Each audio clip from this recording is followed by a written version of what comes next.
Before he became the man who howled with wolves, Aren was only a lost child swallowed by the mountain. 15 years earlier, a landslide swept the family carriage into the river. When the storm ended, Aren had vanished into the forest.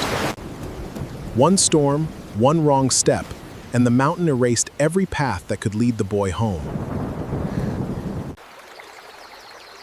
When the flood should have taken him, a wolf reached him first. At dawn, Aren opened his eyes inside a circle of wolves, and none of them chose to harm him. That night, the storm closed in, but the wolves gave the lost child warmth enough to survive. Step by step, hunger, silence, and instinct taught Aren the rules of the pack. His voice was small, uneven, and human, but that evening, the wolves answered him as one of their own.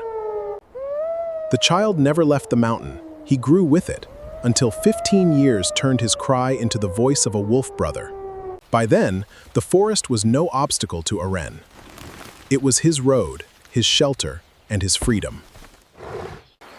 He still carried a human heart, but the forest had become the only home he knew. Once the wolves saved his life, now Aren protected the only family he had left. Soon the mountain began whispering the same strange story. A man walked with wolves where no man should survive. Mega brought no cage and no promise of separation, only the idea of a home where Aren and the wolves could remain together.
Today, we are bringing Aren and his 15 wolves to the safe home they have been waiting for. Before entering his new home, we gave Aren warm, clean clothes, a small beginning to a completely new chapter. When the key reached Aren's hand, this house stopped being a project and finally became his home. Every bridge, terrace, and quiet corner was designed so Aren and the wolves could live safely together. Inside the living room, Aren discovered warmth, space, and a view he had never imagined could belong to him. For Aren, this bedroom meant more than comfort. It meant privacy, peace, and a safe place to finally rest. Even this bathroom represented something Aren had lived without for years: cleanliness, safety, and basic human dignity. Beneath the house, wolves found their own protected shelter, allowing the entire family to remain together. We left knowing Aren and his 15 wolves were finally safe, together, and truly home. A safe home can restore more than shelter. It can bring dignity, hope, and a place to begin again. This is a fictional AI-created story, made only for entertainment, inspiration, and storytelling. Every character, location, image, and construction scene was created with AI and edited into one complete story. No real people or events are shown. This is not fundraising, and we are not asking for donations.